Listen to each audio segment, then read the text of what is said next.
मैं नरेंद्र दामोदर दास मोदी ईश्वर की शपथ लेता हूं कि मैं विधि द्वारा स्थापित भारत के संविधान के प्रति।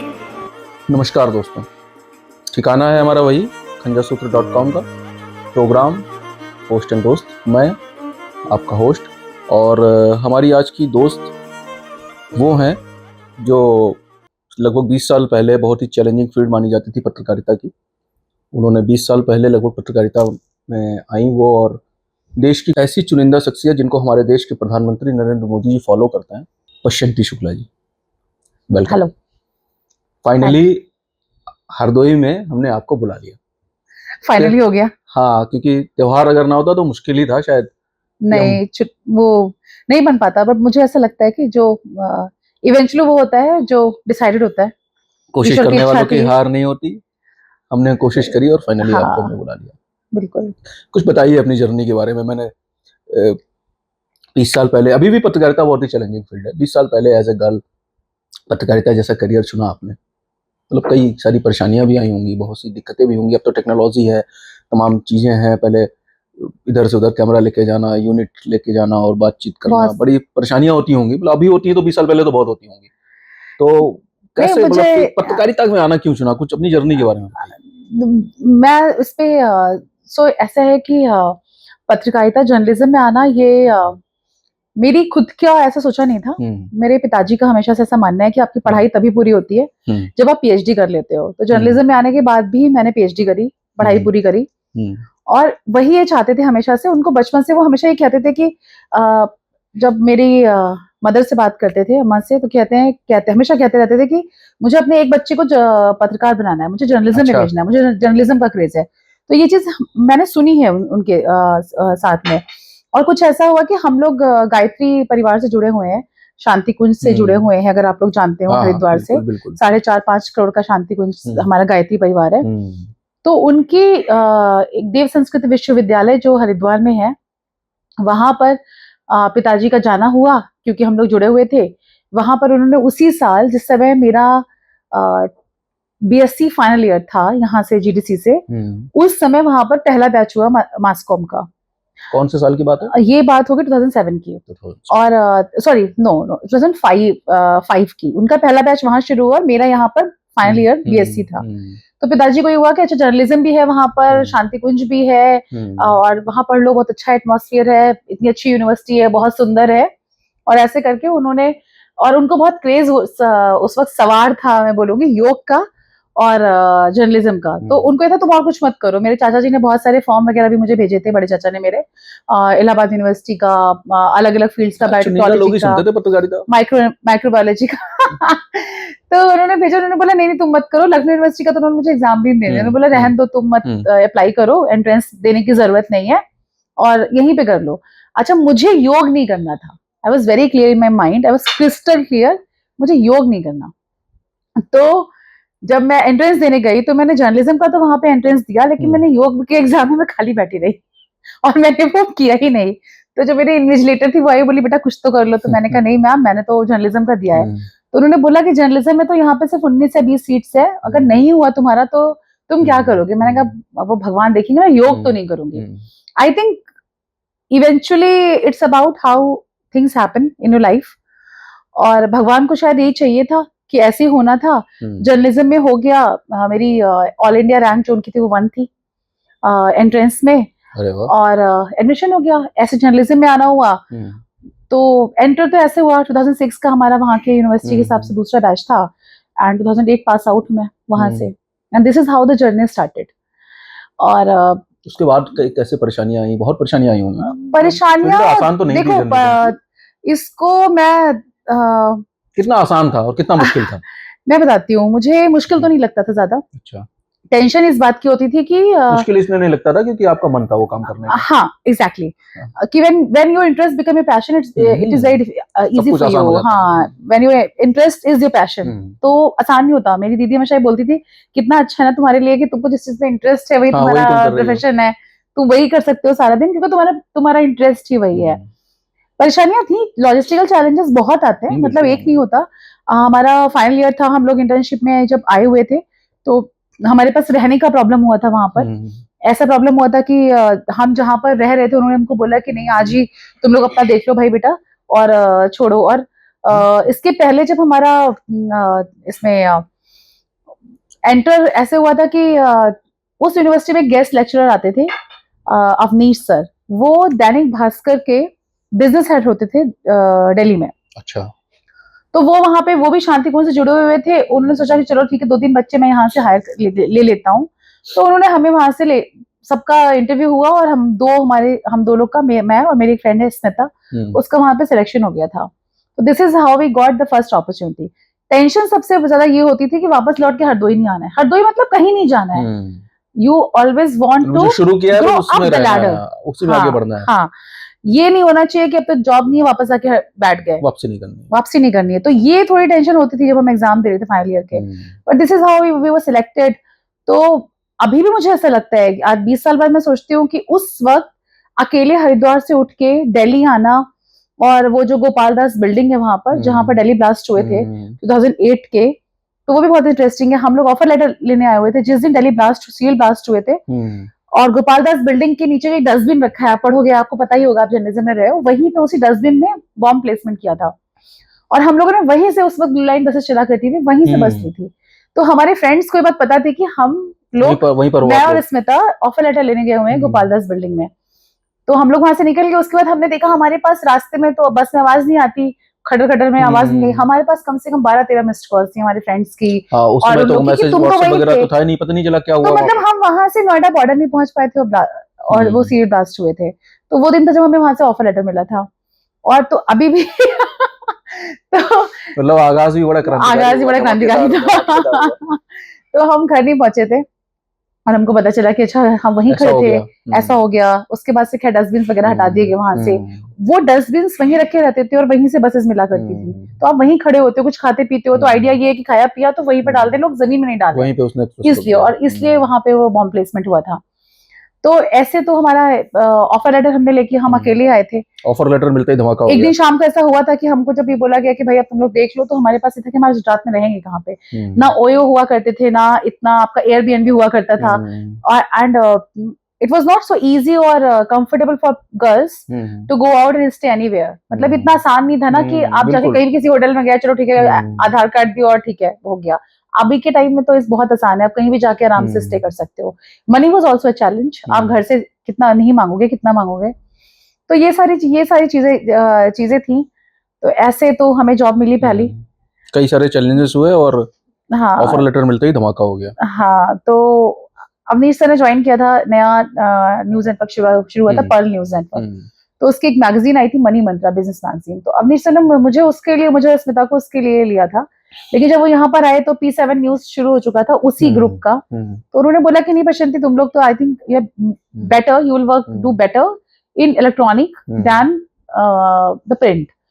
तो हमने प्रिंट में कभी काम ही नहीं किया। हम उस ऑफर लेटर से उसमें चले गए, फिर हमारा अपॉइंटमेंट लेटर दूसरा बना, ऑफर लेटर दूसरा बना था, ऐसे करके। तो this is how the journey started in. फिर आपका एक वीडियो यूट्यूब पर मैंने देखा और बहुत सारे लोगों ने देखा, हरदोई के कई लोगों ने देखा, और कई लोगों की प्रेरणा भी बनी अब कि हाँ, एक हरदोई की लड़की इतना अच्छा कर रही है, बड़ी बड़ी सेलिब्रिटीज के साथ में बातचीत कर रही है, घूम घूम के माइक हाथ में लेते हुए वॉक थ्रूज कर रही है। क्योंकि उस समय तो नहीं पता था वॉक थ्रू क्या होता है हम लोगों को, लेकिन कि हाँ हमारे यहाँ की हम लोग दिखाते रहे सबको, देखो देखो ये मेरे यहाँ की है, ये मेरी सीनियर थी वहाँ पे। तो दौड़ दौड़ के ऊपर से नीचे दिखाना, मतलब एक रोल मॉडल उस समय आप बन चुकी थी बहुत से लोगों के लिए। चलो, मुझे जान के अच्छा लगा, मुझे ऐसा पता नहीं है वैसे। रोल मॉडल्स को नहीं पता होता कि उनके पीछे कितने सारे लोग उनसे प्रेरणा लेते हैं, नहीं, मुझे ऐसा लगता है कि it's more about your atmosphere, environment where you grow up.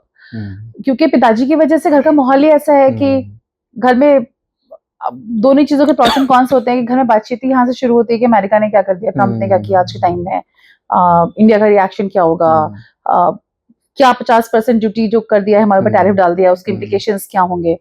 तो ये डिस्कशंस में ही हम बड़े हुए हैं।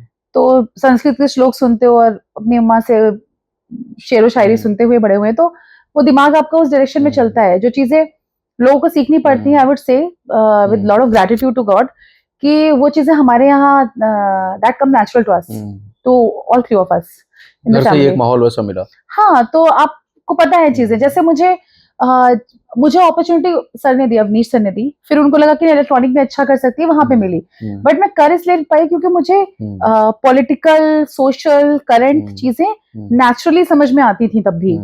तो चैनल वालों के लिए, सीनियर्स के लिए बड़ी बात होती थी कि चलो ठीक है, कोई इंटर्न लेवल का इंसान, उसकी अंडरस्टैंडिंग नेशनल पॉलिटिक्स की है, तो they gave me opportunity to go and cover political beats also, जो which was not so common. मतलब मिलता ही नहीं है, आप नए आते हो, आपको तो पता है जर्नलिज्म में हो कि आपसे कोई मिस्टेक हो सकती है, आपकी अंडरस्टैंडिंग का प्रॉब्लम हो सकता है। बट वो चीजें इसलिए मिली क्योंकि चीजों की अंडरस्टैंडिंग थी। 96 से तो मुझे नेशनल पॉलिटिक्स याद है। 96 में आई वाज 10 ईयर ओल्ड। तो इसका भी बहुत फर्क पड़ता है, तो बड़ी बात है। चीजें याद है, मतलब वो 13 दिन की बड़े शहरों के लोग याद रखें, दिल्ली के हों या लखनऊ के हों, पर तो जैसे छोटे शहर में अमूमन हम लोगों के घर में या हम लोग क्या ही चर्चाएं करते थे कि फला की दुकान पे फलानी चॉकलेट खुल रही है, या फला ने वहाँ पे नई शॉप खुल गई है, या हाँ, तो हम लोग के साथ में ऐसा रहा घर पे, क्योंकि पार्लियामेंट का जो लोकसभा उस वक्त अभी तो पार्लियामेंट टीवी है, लोकसभा राज्यसभा अलग अलग टीवी हुआ करते थे, तो वो आदत पड़ी हुई है रेगुलर न्यूज सुनने की, देखने की। आपके यहाँ न्यूज सुनी जाती थी और अमूमन कई लोग घरों में चंद्रकांता चलता था। हाँ, चंद्रकांता की डांट पड़ती थी हमारी। हम भी पिताजी से कहते थे कि चलिए, शक्तिमान देखते थे। नहीं तो ऐसा था कि चंद्रकांता मुझे बहुत पसंद था, तो मैंने पिताजी से परमिशन ली थी कि चलो वीकली तो आता है, एक बार देख लेने दिया कीजिए। तो पिताजी देख लेने देते थे। तो हमें उस वक्त जब छोटे थे, उस वक्त तो और पहले, मुझे लगता है 94 में मुझे मोगली वोगली आया करता था जंगल बुक। तो ऐसा होता था, पिताजी वीकली आते थे और हम लोग वीकली अलाउड था कि चलो ठीक है मोगली देख लो, या उसके बाद चंद्रकांता शुरू एक देख लो। तो एक बार पिताजी ने सोचा कि यार डबल हो गया इन लोग का, शक्तिमान तो अलाउड नहीं था कि दो कैसे देख लेने, तो शायद उन्होंने उठे और उन्होंने 1 मिनट हमारा टीवी बंद कर दिया। मुझे बहुत दिल पे बात लग गई कि ऐसे कैसे बंद कर दिया। तो उसके बाद नेक्स्ट में जब पिताजी आए, पिताजी अपना न्यूज देख रहे थे, समाचार बोलते थे, तो मैंने बंद कर दिया। तो पिताजी बोले तुमने टीवी क्यों बंद कर दिया? अभी मुझे हंसी आती है, तो हिम्मत मुझे आज भी नहीं है, पता नहीं 10 साल की उम्र में कहाँ से आ गई थी। तो मैंने कहा आपने मेरा मोगली बंद कर दिया, मैंने आपका समाचार बंद कर दिया। तो ऐसा था। लेकिन आप देखो, उस वक्त ऐसा लगता था कि बहुत ज्यादा रिस्ट्रिक्शंस आपके ऊपर है, आपको टीवी देखने को नहीं मिलता है, और लोग यहाँ डिश लगी होती थी, इतनी बड़ी बात होती थी, डिश लगी हुई है। फिर वो एक जमाना आया था एकता कपूर के सीरियल्स वाला कि हर कोई उसी के बारे में बात कर रहा था। तो हमें बड़ा ही, मतलब आज का जो वर्ड है ना फोमो, या वो बड़ा फील होता था कि यार मतलब हम तो छूट गए पीछे। लेकिन उसका नतीजा शायद ये है कि हम लोग अभी क्या पिछले 20 साल से आपके पास 24 घंटे चीजें अवेलेबल हैं, हम नहीं देखते। मेरे घर में मेरी बेटी फोन भी नहीं छूती है, छूती ही नहीं है, उसको पासवर्ड पता है मेरे फोन का, बट हार्डली इट्स लाइक कि अपना स्कूल का कुछ चेक कर लिया तो कर लिया, क्योंकि इवेंचुअली इट्स अबाउट जो मैंने शुरू में बोला, एनवायरनमेंट कैसा है आपके घर का, जनगण मन कौन याद करता है। सही बात। तो दैट्स हाउ। सही। हरदोई बहुत छोटा शहर है, भले ही आप लोग बाहर पढ़े हो सब, लेकिन ग्रेजुएशन तो आपका हरदोई से ही हुआ। छोटा शहर है, कंजर्वेटिव है, रूढ़िवादी है। हम लोग, आप टिपिकल ब्राह्मण फैमिली से ताल्लुक रखते हैं। गांव, भले ही घर में माता पिता कितने भी बाहर नौकरी करते हुए एडवांस हो जाए, लेकिन घर परिवार के गांव के लोग तो वैसे ही होते हैं। अभी भी वैसे ही है। जैसे आज से 20 साल 50 साल पहले थे, वैसे ही अभी भी है। कंजर्वेटिव है, रूढ़िवादी सोच है उनकी, आगे वो बढ़ना भी नहीं चाहते। आपने एक इंटरकास्ट मैरिज की, ब्राह्मण परिवार की लड़की, हरदोई जैसे छोटे शहर की लड़की, रूढ़िवादी समाज से जो आती है, हमारे आसपास का जो समाज है बड़ा कंजर्वेटिव है, बड़ा रूढ़िवादी है। कितनी दिक्कतें आई, परेशानी, घर वालों से तो परमिशन मिल गई होगी, लेकिन परिवार, जो गांव के नातेदार रिश्तेदार जो होते हैं, उन्होंने तरह तरह की बातें की होंगी मेरे ख्याल से। तो कितनी परेशानियां उठानी पड़ी कि एकदम से सब कुछ स्मूथली होता चला गया। नहीं देखिए, स्मूथली वो सब चीजें नहीं होती हैं। आप जानते हो अभी भी, और मुझे ऐसा लगता है कि it's not only about Hardoi. अभी मेरे साथ की जो मेरे फ्रेंड्स की शादियां हुई, जिनकी कुछ बहुत सारे फ्रेंड्स की हमारी इंटरकास्ट मैरिजेस हुई, मेरे कलीग्स की जब मैं जी में थी, या मेरे फ्रेंड्स की जो हम मास्टर्स साथ में हमने किया था, तो इश्यूज लगभग सेम ही आते हैं लोगों के। किसी की फैमिली में ज्यादा आते हैं, मेरी फैमिली में कम आए, किसी की फैमिली में ज्यादा आते हैं, हमारे यहाँ रिलेटिव्स में ज्यादा है। तो वो सारी चीजें होती हैं। बट मुझे ऐसा लगता है कि कुछ चीजें बहुत मैटर करती है। इवेंचुअली आपका ब्रिंगिंग कैसा है, ये थोड़ा सा मैटर करता है। जैसे मैं बताती हूँ आपको, हमारे यहाँ पे हम शांति कुंज से जुड़े हैं, गायत्री परिवार से। गायत्री परिवार में जो आपकी सोच बनाई जाती है, जैसा आपको ढाला जाता है, वहां पर यही है कि सब बराबर हैं। सिर्फ बड़े छोटे का मतलब है और कोई मतलब नहीं है। लड़के लड़की का भी ऐसा कोई भेदभाव नहीं है कि लड़कियां हैं तो पैर छुएंगी नहीं छुएंगी, समथिंग, सब कुछ एक है। उसके अलावा हमारे पिताजी के ऊपर स्वामी दयानंद का बहुत प्रभाव रहा। काफी बहुत ज्यादा प्रभाव रहा। इसलिए वो बाद में उनका जब एस्ट्रोलॉजी का नॉलेज बहुत ज्यादा हुई तो और सनातन धर्म को तो हम फॉलो ही करते रहे, लेकिन आर्य समाज का प्रभाव हमारे घर में बहुत ज्यादा है।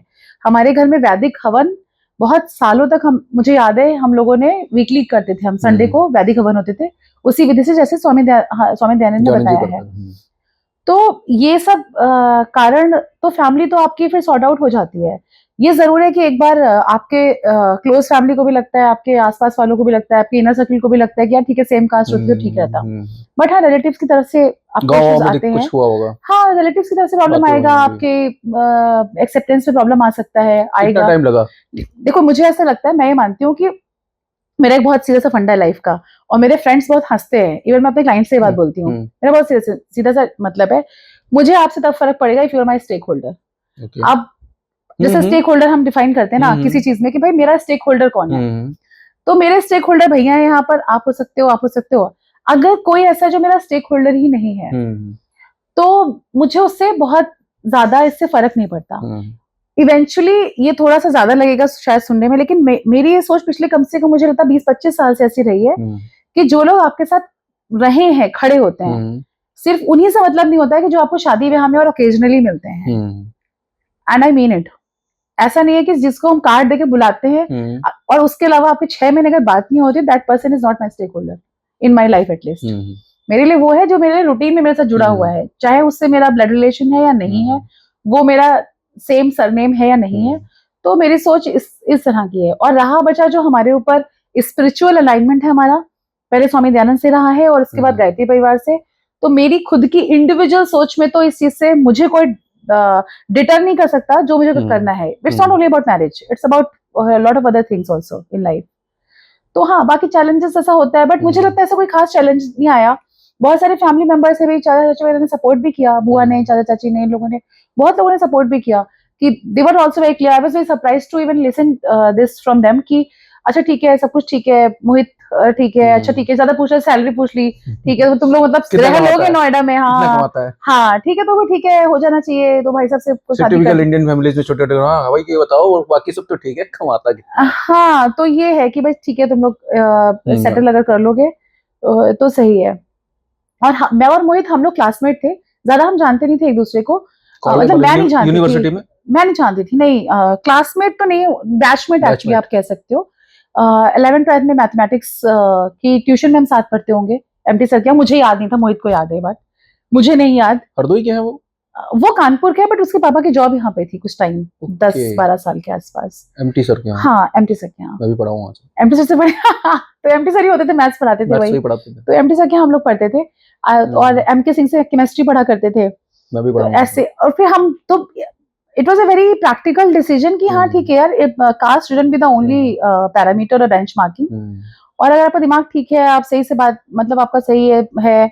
और मैं ये भी बोलूंगी साथ में कि मेरे साथ एडजस्ट करना भी थोड़ा मुश्किल काम है उस जमाने में, आज से 20-25 साल पहले। तो वो भी है कि अपने आप मन आ गया तो दिल्ली में जाके जॉब कर ली, फिर जॉब में अच्छा नहीं लगा तो देहरादून चले गए, तो फिर 1.5 महीने बाद देहरादून में अच्छा नहीं लगा तो वापस आ गए। तो अपने डिसीजंस खुद से लेना इंडिपेंडेंटली, तो वो सारा चीजें हमारी अच्छी है। फैमिली को कोई दिक्कत हुई? नहीं उनकी तरफ से कोई वेरी सपोर्टिव, वेरी सपोर्टिव, कोई ऐसी परेशानी ना। देखो मेरे लिए एक बहुत बड़ा हंसोगे आप लोग सुन के, मेरे लिए सबसे बड़ा शादी के लिए, इवन बिफोर मोहित, मेरे लिए हमेशा शादी के लिए एक क्राइटेरिया बहुत बड़ा रहा कि जो भी हो, the person shouldn't be eating, the person shouldn't be non vegetarian. Egg और नॉन वेज अगर घर में बनता है तो मैं शादी नहीं कर सकती। तो ये मेरे को शुरू से था, क्योंकि मैं नहीं रह पाऊंगी, I can not adjust. So there are few things in life which are non negotiable, so this is one thing in my life which is non negotiable. ये बिल्कुल नॉन नेगोशिएबल है। मोहित जी जिस कम्युनिटी से बिलोंग करते हैं वो तो प्याज भी खाना पसंद नहीं करता, लेकिन हाँ अच्छा, वो जबकि उनकी कम्युनिटी के विषय में कहा जाता है कि नॉन वेज और ड्रिंकिंग, मतलब ये सब बहुत नॉर्मल प्याज उसके तो इस साथ में ये भी है कि हमारे यहाँ तो यहाँ घर पे प्याज लहसुन बनता नहीं है, खाया नहीं जाता, पिताजी अम्मा घर में तो कुछ होता नहीं। हम लोगों ने भी बाहर जाके, मतलब मैंने बाहर जाके प्याज लहसुन में खाना इसलिए शुरू किया क्योंकि अवेलेबल ही नहीं होता था, और फिर थोड़ा अपना साइंटिफिक दिमाग भी लगाया कि यार है तो फिर सब्जी ही तो। लेकिन मोहित का ऐसा है कि अगर आपको मोहित को प्याज लहसुन वाला खाना खिलाना तो मिक्सी में करके मसाला बनाया तो ठीक है, अदरवाइज अगर वो देखेगा तो नहीं खाएगा। अच्छा, तो वो तो बिल्कुल ही नहीं खाना चाहता है, उसका तो मतलब ये रहता है मम्मी से कि क्यों बनाती हो, क्यों घर में लाती हो। शादी की तमाम शर्तें सुनी थी, आज ये तो मेरे लिए बहुत इंपॉर्टेंट चीज शर्त सुनी कि वो भी लव मैरिज में, कि भाई नॉनवेज नहीं होना चाहिए। हाँ, नहीं मुझे लगता है मैं उस रास्ते जा ही नहीं सकती थी अगर हाँ। नॉनवेज होता तो, क्योंकि ये बहुत मुश्किल है। आप किसी के साथ बैठ सकते हो, चैट कर सकते हो, मतलब कॉफी रिलेशन पी की सकते शुरुआत हो। में ही ये सब चीजें क्लियर हो गई थी कि क्या खाते हो, नॉनवेज खाते हो कि नहीं खाते नहीं हो। मुझे लगता है कोई नॉनवेज खाता है तो देयर इज नो वे, मतलब खाने से मुझे प्रॉब्लम नहीं है, because I understand the food habit.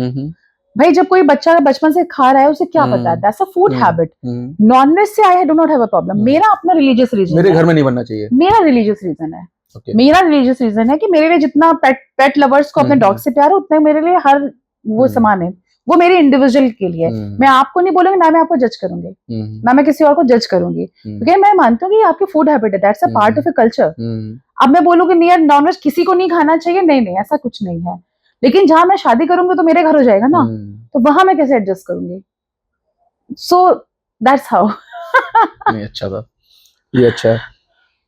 साल 2018 जहां तक मुझे मालूम है, याद आता है, देश के या कहे विश्व के सबसे बड़े नेता, हमारे देश के प्रधानमंत्री नरेंद्र मोदी जी ने ट्विटर पर आपको फॉलो किया। कैसी फीलिंग आई उस समय? खुद से देखा था कि किसी ने बताया था, या पहले लगा था कि यार ये तो फेक आईडी भी तो होती है? नहीं नहीं, मैं आपको एक बात बोलूं, मैं बहुत स्पिरिचुअल इंसान हूँ इस मामले में। ना ही भाग्यवादी हूँ ना ही कर्मवादी, मैं ईश्वरवादी इंसान हूँ। मैं आप इसको मैनिफेस्टेशन बोल लीजिए, आप इसको आज के मॉडर्न स्पिरिचुअलिज्म में लॉ ऑफ अट्रैक्शन बोल लीजिए, आप इसे कुछ भी बोल सकते हो, या आप ये बोल सकते हो where there is will there is a way, या आप संस्कृत में बोल रहे हो उद्यमा साहसम धैर्यम बुद्धि शक्ति पराक्रमा शरीते यत्र वर्धन्ते तत्र देवो सहायत कृता, वीरभद्र वसुंधरा भी कह सकते हैं। हाँ आप कुछ भी बिल्कुल।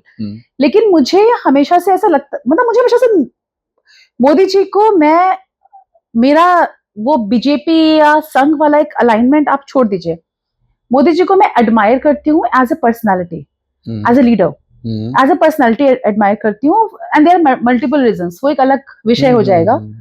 तो मोदी जी जब लोगों को फॉलो करते थे तो मुझे लगता था भाई ये फॉलो भी करते हैं लोगों को, मतलब ये आम जनता को भी फॉलो करते हैं, ऐसा होता है क्या?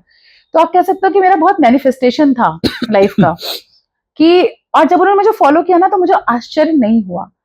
मैं आपको बताती हूँ, रक्षाबंधन ही था और रक्षाबंधन से हम यहाँ से वापस जा रहे थे 2018 में, और हम मतलब हम लोग घर पहुंचे और मेरे को फोन बहुत ज्यादा कैरी करने की आदत नहीं है। मेरे घर में अगर आप मेरे भाई से भी पूछेंगी, मेरे ब्रदर इन लॉ से आप पूछो, मेरे हस्बैंड से, मेरी डॉटर से, सब घर में मेरा सिर्फ फोन होना करता है। मतलब कोई घर रूम में पहले आता है और बैठता है कि अच्छा पहले आपका फोन कहाँ है, दोनों फोन तो ठीक है, नहीं तो आप मुझे दौड़ाओगे अभी। तो मैंने फोन आया उठा के ऐसे अपना मैं घर में घुसी, यहाँ से गई थी हरदोई से वापस, और ऐसे डाइनिंग टेबल पे फोन रख दिया, चाय वाय बनाई मैंने, लौट के देखा एक के बाद इतने सारे नोटिफिकेशन, उस वक्त मेरे फोन में नोटिफिकेशन ऑन थे बाई चांस। अभी तो पिछले कई सालों से मतलब 4-5 साल से तो मेरा नोटिफिकेशन सारे मेरे फोन के बंद रहते हैं, व्हाट्सएप की नोटिफिकेशन आते हैं, तो बहुत सारे नोटिफिकेशन। फिर जब मैं ट्विटर में देखा तो ट्विटर में तो मतलब I can just can't tell you कितने नोटिफिकेशंस थे, बिकॉज जब आई थिंक प्राइम मिनिस्टर ने फॉलो किया, फिर स्मृति ईरानी के ऑफिस ने फॉलो किया, फिर पीयूष गोयल ने फॉलो किया, फिर सारे जितने भी बहुत सारे मिनिस्टर्स ने, उनके ऑफिसेस ने तुरंत at the same time follow किया। अच्छा मुझे समझ में उस वक्त इसलिए नहीं आया क्योंकि मुझे नहीं पता था it was a part of a structured process, because उन्होंने 51 वुमेन को फ्रॉम अक्रॉस द कंट्री, और 51 महिलाओं में मेरा नाम आ जाए बहुत बड़ी बात थी। और कैसे उन्होंने 51 महिलाओं को फॉलो किया था, जिसमें उन्होंने मुझे फॉलो किया था, जिसमें उन्होंने एंकर्स को, आप काबिल थी इसलिए कामयाबी मिली कह सकते हो। मैं तो मानती हूँ मैनिफेस्टेशन था मेरा कि मोदी जी एक दिन मुझे फॉलो करेंगे। अच्छा करते हैं क्या? तो मैं आपको बताती हूँ, मैं ऐसा तो नहीं लगा कि फेक आईडी है? नहीं लगा, नहीं लगा, क्योंकि मैं प्राइम मिनिस्टर को बहुत फॉलो करती थी और अभी भी करती हूँ। मतलब मैं उनको फॉलो करती हूँ, मैं जानती हूँ वो जनता के इंसान है, वो आज जो भी हैं वो इसी वजह से हैं क्योंकि उन्होंने ये चीज कभी नहीं छोड़ी कि वो हमारे बीच में से हैं, एक वो इस चीज को उन्होंने मेंटेन करके रखा। तो मैं हाँ ये जरूर था कि हम लोग जब 2014 में जर्नलिज्म छोड़ चुके थे, प्राइम मिनिस्टर बहुत पसंद थे हमेशा से, जब वो प्राइम मिनिस्टर नहीं थे तब भी, तो बहुत सोशल मीडिया पे बहुत कैंपेनिंग करी थी उनके लिए, तो उनका जो थैंक यू मैसेज वगैरह व्हाट्सएप वो उस पे ट्विटर वगैरह में आया था, तो उसकी वजह से जो मैसेज चैनल था वो उनके साथ में मेरा ओपन था। तो मैंने एक बार उनको ऐसे लिखा था, मैंने कहा I am really surprise that you follow people also. ये 2-3 साल पहले की बात होगी, शायद ट्विटर में आज भी पड़ा होगा कहीं पे, कि मुझे बड़ा आश्चर्य होता है कि आप लोगों को भी फॉलो करते हो, आप भी फॉलो करते हो। तो उसके बाद में खैर वो तो 3-4 साल बाद ऐसा हुआ, लेकिन ये मुझे आज भी मेरे लिए ये बहुत बड़ी बात है और मुझे इस चीज का बहुत सरप्राइज लगता है कि एक होता है कि वो उन्हें आज 3 लोग को फॉलो कर दिया, एक को फॉलो कर दिया, कुछ अच्छा लगा होगा, शायद उस दिन का ट्वीट अच्छा लग गया होगा, फॉलो कर दिया। लेकिन जब तो मैं उसको ना, एक हम लोग जब बात करते हैं कि हम रिवर्स इंजीनियरिंग करके देखते हैं, रिवर्स गियर में फॉलो किया, ये तो हमारा आउटकम था, उसके पीछे क्या हुआ होगा, कोई टीम आई होगी, टीम ने लोगों को आइडेंटिफाई किया होगा, रिसर्च किया होगा, उसमें मेरा नाम आया। तो ये मेरे लिए ये एक बहुत बड़ी जिम्मेदारी की बात है कि हमारे देश के जो प्रधानमंत्री हैं, जो सर्वोच्च नेता हैं, वो हमको फॉलो कर रहे हैं। तो ये एक जिम्मेदारी की बात है। बिल्कुल, अगर हम अपने हमारे अकाउंट पे अगर कुछ अनअप्रोप्रिएट चीजें होंगी, कुछ ऐसी चीजें होंगी जो ठीक नहीं होंगी, सोशल मीडिया से ही आजकल व्यक्तित्व का अंदाजा लगाया जाता है, तो बाहर के लोग देखेंगे, अरे प्रधानमंत्री जी इनको फॉलो कर रहे हैं, इनको फॉलो करते हैं। तो लिखते थे ना लोग, अभी भी लिख देते हैं, लिखते थे कि अच्छा इसने ये लिखा है and apparently prime minister follows this person, apparently this is the person in the list of prime minister. तो आपको पता है मोदी जी तो हमेशा के लिए जुड़ गया, मतलब यहाँ पर तो ऐसा है कि ना गड्ढा भी है पानी का, गाड़ी भी को भी कुछ हो गया तो भी प्राइम मिनिस्टर की गलती है, और ट्रम्प ने 50% हमारे पे टैरिफ लगा दे, वो भी प्राइम मिनिस्टर की गलती है। दैट्स हाउ द ऑपोजिशन और अपोजिशन माइंडसेट बिहेव्स। तो ये चीज थी। तो लेकिन हाँ, तो मुझे ये जो उसका पीछे का थॉट प्रोसेस है ना, मैं हमेशा उसके बारे में सोचती हूँ कि वो मुझे लगता था कि वो एक प्रोसेस हुई होगी, एक लिस्ट बनी होगी, पहले शॉर्ट लिस्ट हुए होंगे, फिर 51 लोग निकाले होंगे, और रक्षाबंधन पे फॉलो करना मतलब that itself is a message. तो eventually it comes with lot of responsibility also. और उत्तर प्रदेश में मुझे नहीं पता गिनी चुनी संख्या होगी, और हमारे हरदोई की तो इकलौती हैं ही। हाँ, तो 20 लाख की आबादी की, तो हाँ आप कह सकते हैं क्या है ऐसा। तो बस मुझे लगता है जो चीज आप बहुत शिद्दत से चाहते हैं आपको मिल जाती है। वो शाहरुख खान का डायलॉग ना, हाँ, इतनी शिद्दत से कयामत भी कुछ मिलाने समथिंग, मुझे याद नहीं है, मुझे पाने की चाहत थी उसको, नहीं वो समथिंग लाइक दैट था। पुरुषों के लिए कुछ भी लिखती रहती हैं और ऐसी तैसी करती रहती हैं। पुरुष वाकई में इतने बुरे होते हैं क्या?